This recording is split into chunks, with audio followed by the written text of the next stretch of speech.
খুব শীঘ্রই যারা মা হবেন, মে, জুন এবং জুলাইয়ের মধ্যে যাদের ডেলিভারি হবে, তারা আজকের ভিডিওটি সম্পূর্ণ দেখবেন, কেননা আজকের ভিডিওটির মাধ্যমে খুবই গুরুত্বপূর্ণ তথ্য দেওয়া হয়েছে। মে, জুন ও জুলাইয়ে যাদের বাচ্চা হবে তারা এখন সপ্তম, অষ্টম বা নবম মাসের গর্ভবতী। ডেলিভারির জন্য তারা কিভাবে নিজেকে প্রস্তুত করবেন, এ সময় তাদের বাচ্চার মধ্যে কি কি পরিবর্তন আসতে পারে, এছাড়াও এ সময় কোন কাজগুলো তাদের করণীয়, কোন কাজগুলো বাদ দিতে হবে, সবকিছুই এই ভিডিওটির মাধ্যমে জানানো হবে এবং জানানো হবে কতবার ডক্টরের কাছে যেতে হবে, কোন পরীক্ষাগুলো করতে হবে। সবকিছু জানতে সম্পূর্ণ ভিডিওটি জুড়ে অবশ্যই আমাদের সাথেই থাকতে হবে। Hello মামিস, daddy's and all my lovely viewers, সকলের কাছে অনুরোধ থাকবে আপনারা যারা আজকে এই চ্যানেলে নতুন তারা অবশ্যই মা ও শিশু স্বাস্থ্য বিষয়ক এমনই উপকারী ভিডিওগুলো পেতে চ্যানেলটি সাবস্ক্রাইব করে পাশে থাকা বেল আইকনটি ক্লিক করে অল নোটিফিকেশনে ক্লিক করে দেবেন। এতে করে আমরা ভিডিও আপলোড করার সাথে নোটিফিকেশন আপনাদের কাছেই পৌঁছে যাবে।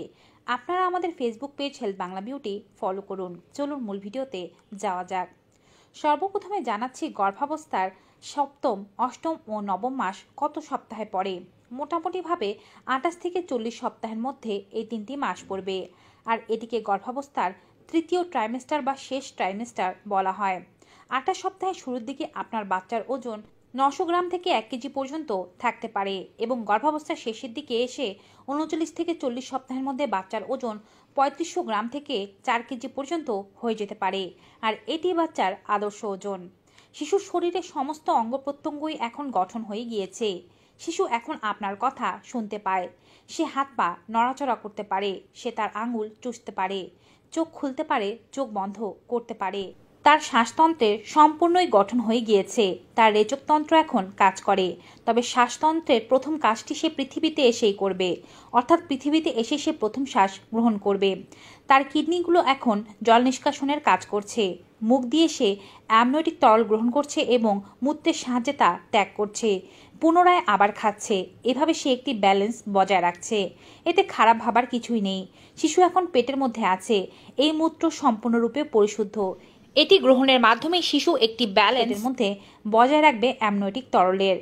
তার শরীরে ভালোভাবে চর্বি হতে শুরু করেছে।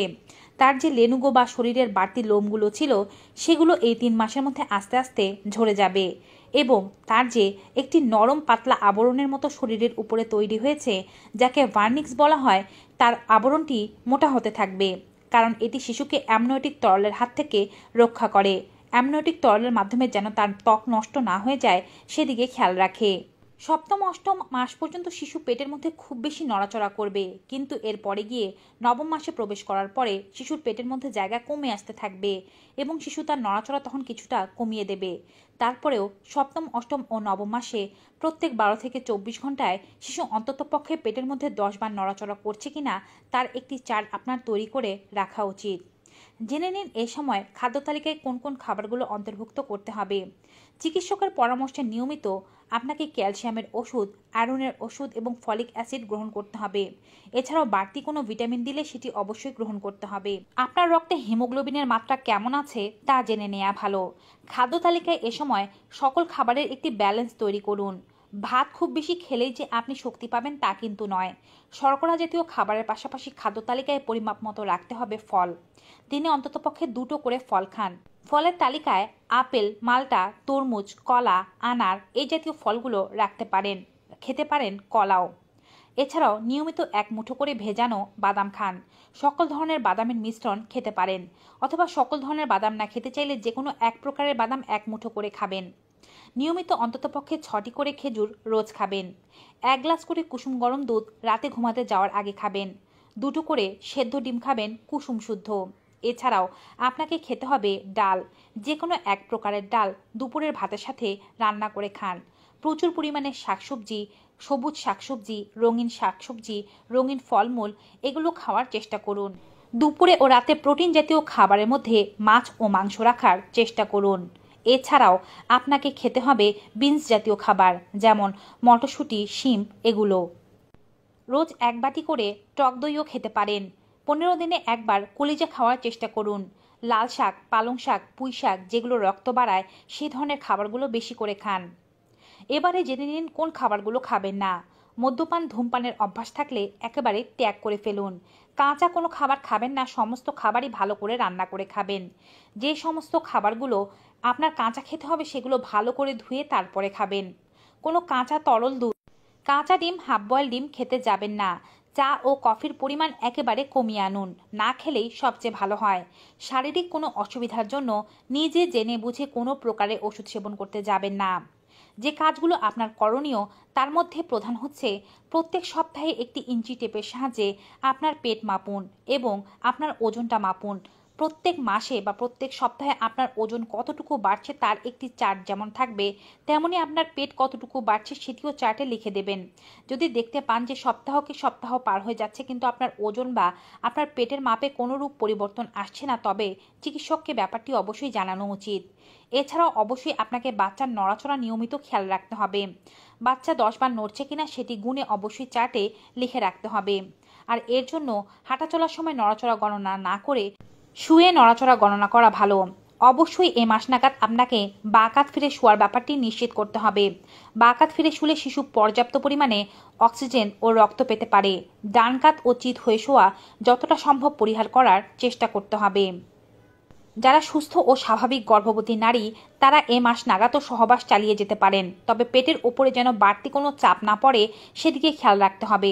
তবে যাদের আগে কোনো মিসক্যারেজ হয়েছিল, বাচ্চা হতে কোনো সমস্যা, প্লাসেন্টায় কোনো সমস্যা, জ্বরের মুখ সেলাই রয়েছে, পেটে যমজ বাচ্চা রয়েছে, তারা সহবাস না করাই উত্তম হবে। ভারী কোনো কাজ করবেন না, তবে হালকা পাতলা সংসারের কাজ করতে পারেন। নিয়মিত অন্তত পক্ষে 30 মিনিট হাঁটা খুবই ভালো এবং সকালের রোদ গায়ে লাগানোর চেষ্টা করবেন।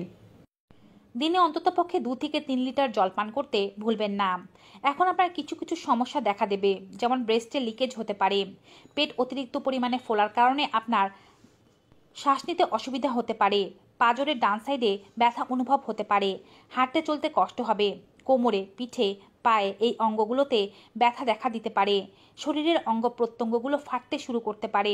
এছাড়াও আপনার প্রচুর পরিমাণে সাদা স্রাবের সমস্যা দেখা দিতে পারে। সাদা স্রাব হওয়া এ সময় খুবই স্বাভাবিক। সাদা স্রাব দেখে ভয় পাবেন না যদি তাতে গন্ধ বা চুলকানি না থাকে। এছাড়াও ব্রেস্টে লিকেজের সমস্যা বেশি পরিমাণে মনে হলে সেক্ষেত্রে ব্রেস্ট প্যাড ব্যবহার করতে পারেন। শরীরের ফাটা দাগের সমস্যাকে কমানোর জন্য নিয়মিত দুবেলা যে কোনো ময়শ্চারাইজার বা ভালো কোনো তেল মাসাজ করতে পারেন।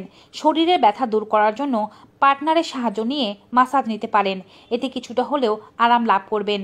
বারবার মূত্রত্যাগের সমস্যা এড়ানোর জন্য বেশিরভাগ পরিমাণ জল দিনের বেলায় পান করুন, রাতে কম পরিমাণে জল পান করবেন। গ্যাস, অ্যাসিডিটি ও কনস্টিপেশনের সমস্যা এড়ানোর জন্য অল্প অল্প করে বারে বারে খাবার খান। খাবার খাওয়ার পরপরই ঘুমিয়ে যাবেন না। যখন ঘুমাবেন তখন বালিশ একটু উঁচু করে ঘুমানোর চেষ্টা করবেন, যেন আপনার অম্বলের সমস্যা কম হয়। এবারে বলছি এই মাসগুলোতে আপনার কয়বার ডক্টরের ভিজিটে যেতে হবে। সপ্তম মাসে একবার ডক্টরের ভিজিটে যেতে হবে, অষ্টম মাসে একবার যেতে হবে এবং নবম মাসের প্রত্যেক সপ্তাহেই একবার করে ডক্টরের ভিজিটে যেতে হবে। আর যে কোনো অবস্থাতে, অর্থাৎ যদি কোনো সিভিয়ার অবস্থা, কোনো জটিল অবস্থার সৃষ্টি হয়, তবে ডক্টরের কাছে যেতে কোনো প্রকারের বিলম্ব করবেন না। যদি কিছু সমস্যা দেখতে পান, যেমন পেটে তীব্র ধরনের ব্যথা, জল ভাঙার মতো উপসর্গ, অতিরিক্ত পরিমাণে পেট শক্ত হয়ে যাওয়া, বাচ্চার নড়াচড়া বন্ধ হয়ে যাওয়া, চোখে ঝাপসা দেখতে পাওয়া, মাথা ঘুরিয়ে যাওয়া, প্রচুর জ্বর আসা, রক্ত ভাঙতে শুরু করা, তবে দ্রুত ডক্টরের পরামর্শ নেওয়া আবশ্যক। নিয়মিত প্রত্যেক সপ্তাহে আপনার ব্লাড প্রেশার চেক করবেন। ডায়াবেটিস আছে কিনা তা ভালোভাবে জেনে নিতে হবে। রক্তের হিমোগ্লোবিনের মাত্রা কেমন তা জেনে নিতে হবে। থাইরয়েডের সমস্যার কী অবস্থা তাও ভালোভাবে জেনে নিতে হবে। সপ্তম অষ্টম মাস থেকেই ডেলিভারির জন্য প্রস্তুতি নিতে থাকুন। ডেলিভারি ব্যাগ গুছিয়ে রাখতে থাকুন। বাচ্চার জন্য প্রয়োজনীয় কাঁথা, কাপড় এগুলো ভালোভাবে ধুয়ে ধীরে ধীরে সংগ্রহ করতে থাকুন। বাচ্চার ডায়পার, ন্যাপি কী কী লাগবে তা সংগ্রহ করুন। আপনার জন্য ভালো মানের প্যাড, ভালো মানের ব্রা, পেন্টি এগুলো নিয়ে নিন। ডেলিভারির পর কোন ড্রেস পরবেন, বাচ্চাকে ব্রেস্ট ফিডিংয়ের জন্য কোন ড্রেস বেশি সুবিধা হবে, এগুলো কিন্তু পরে ভাবার সময় পাবেন না। এগুলোর জন্য আগে থেকে পূর্ব প্রস্তুতি নিয়ে রাখুন। পাশাপাশি হসপিটালে আপনার সাথে কে থাকবে, ব্লাড ডোনার হিসেবে কে থাকবে, প্রয়োজনীয় সমস্ত নাম্বার, সকল কাগজপত্র এবং টাকার ব্যবস্থা করে রাখুন, কারণ যে কোনো সময় ইমার্জেন্সি কোনো সিচুয়েশনের সৃষ্টি হয়ে যেতে পারে। কোনো সমস্যা দেখা দিলে বিলম্ব না করে ডক্টরের কাছে যাবেন। পাশাপাশি প্রসব বেদনা চেনার যে লক্ষণগুলো আছে সেগুলো সম্পর্কে ভালোভাবে জেনে নেবেন। প্রসব বেদনা চেনার লক্ষণগুলো সম্পর্কে আমার চ্যানেলে অনেক ভিডিও আছে। ভিডিওর লিঙ্ক ডেসক্রিপশন বক্সে দেওয়া থাকবে। এই ভিডিওটি আপনাদের কাছে কেমন লেগেছে কমেন্ট বক্সে জানাতে ভুলবেন না। ভিডিওটি ভালো ও উপকারী মনে হয়ে থাকলে অবশ্যই বেশি মাত্রায় like, comment, share and subscribe. দেখা হবে আবার নতুন একটি ভিডিওতে নতুন কিছু উপকারী তথ্য নিয়ে। ততক্ষণ পর্যন্ত সকলে ভালো থাকুন, সুস্থ থাকুন। Good bye.